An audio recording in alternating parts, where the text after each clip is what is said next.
इसके साथ ही जो सबसे पहले प्रमुख खबर का रुख कर लेते हैं। सबसे पहले बात उस बड़ी कामयाबी की जिसने भारत की ऊर्जा ताकत को एक नई उड़ान दे दी है। समंदर की गहराइयों से निकला है ऐसा खजाना जो आने वाले वक्त में भारत की तस्वीर बदल सकता है। जी हां, अंडमान के समुद्री इलाके में प्राकृतिक गैस का यह बड़ा भंडार मिला है और यह सिर्फ एक खोज नहीं है बल्कि आत्मनिर्भर भारत के मिशन की बड़ी जीत माना जा रहा है। उसके जरिए भारत अब ऊर्जा के मामले में सिर्फ उपभोक्ता नहीं बल्कि भविष्य का मजबूत खिलाड़ी बनने की तरफ बढ़ रहा है और इसकी जानकारी दी है खुद केंद्रीय पेट्रोलियम मंत्री हरदीप सिंह पुरी ने।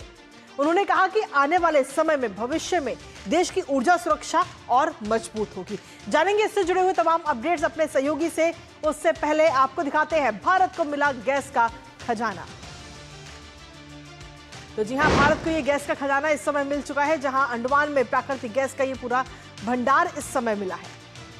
पूर्वी तट के पास प्राकृतिक गैस की पुष्टि हुई है और श्री विजयपुरम 3 कुएं में गैस मिली है, ये जो प्राकृतिक गैस है। और इसके साथ ही इंडिया ऑयल लिमिटेड को ये सफलता हासिल हुई है। इसको लेकर केंद्रीय मंत्री हरदीप सिंह पुरी ने इसकी जानकारी दी और उन्होंने ये भी कहा कि भविष्य में ऊर्जा सुरक्षा जो है भारत की वो और मजबूत होती हुई आगे आने वाले समय में नजर आएगी। लेकिन इसके साथ ही भारत के जो नए गैस हॉटस्पॉट हैं वो भी आपको बता देते हैं, एक नजर उस पर भी डाल लेते हैं, क्योंकि भविष्य में अगर हम देखें तो ऊर्जा सुरक्षा तो मजबूत होगी ही।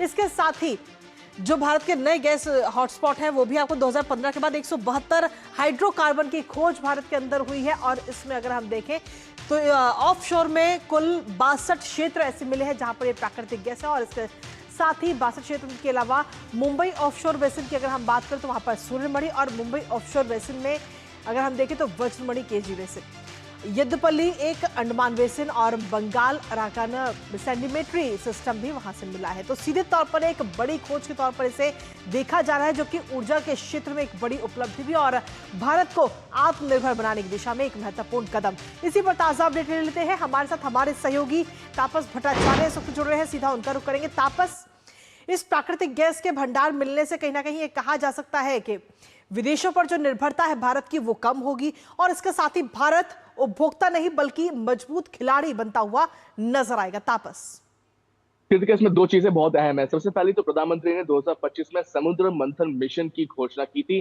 जिसके तहत हमारा जो बेसिन एरिया है, चाहे वो अंडमान के हैं, चाहे वो मुंबई की तरफ या जो आंध्र प्रदेश की तरफ जो केजी बेसिन है उसकी बात करें या बंगाल की खाड़ी की तरफ है, इन पूरी जगहों पे खोज और एक्सप्लोरेशन की बात की गई थी। अभी करीब करीब 165 के करीब ऐसे जगह हैं जहाँ पे खोज की गई है। उन जगहों को बढ़ाने की बात की गई, एक्सप्लोरेशन करने की बात कही गई है कि 1000 से ज्यादा एक्सप्लोरेशन की जाए, क्योंकि जब तक एक्सप्लोरेशन नहीं करेंगे, जो मैपिंग नहीं की जाएगी, सिस्मिक मैपिंग, तो पता लगाना मुश्किल है। तो ये पहली चीज है। दूसरी चीज ये विजयवाड़ा 3 में जो ब्लॉक है वहां पे पाया गया है। ऑयल इंडिया ने इसकी खोज की है। अभी उसको क्या कहते हैं, उसको पता करना पड़ेगा कि उसमें कितना गैस है, वो कहाँ से आया है, वो किस तरीके से उसको ऐसा नहीं कि गैस की खोज होगी तो वहीं पे लगा के उसके कितना वहां पे गैस मिल सकता है, वो कमर्शियली वायबल है कि नहीं, वो कमर्शियली उसको निकाला जा सकता नहीं।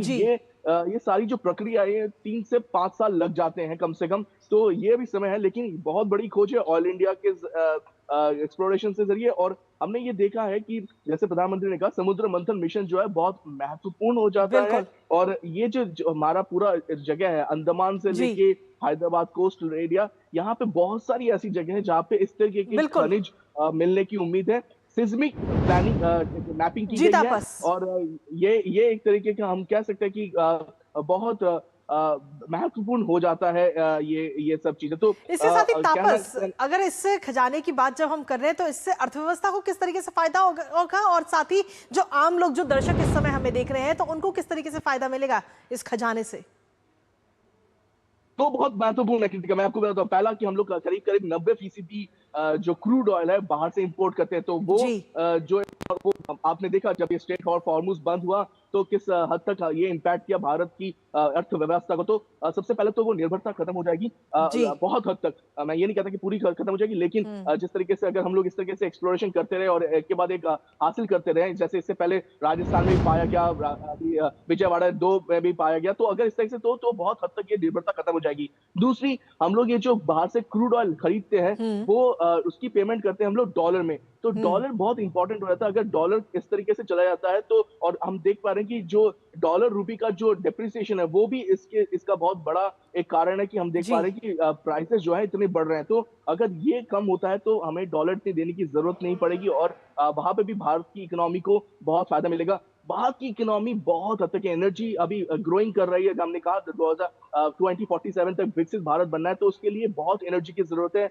और ये एनर्जी ज्यादा से ज्यादा हम लोग बाहर से ले रहे हैं। और अगर ये एनर्जी हम कम कर पाते हैं, जैसे अभी प्रधानमंत्री ने कहा कि रिन्यूएबल एनर्जी पे भी जोर दिया जा रहा है और अपने खुद के जी। गैस और क्रूड ऑयल की एक्सप्लोरेशन करने जी की बात की तापस। जाए, ये सब चीजें अगर हो जी। जाए तो हम देख पाएंगे कि भारत बहुत जल्द विकसित जी। भारत बनने में कामयाब होगा। कृतिका। चलिए, बहुत बहुत शुक्रिया तापस, तमाम जानकारी हमारे साथ साझा करने के लिए।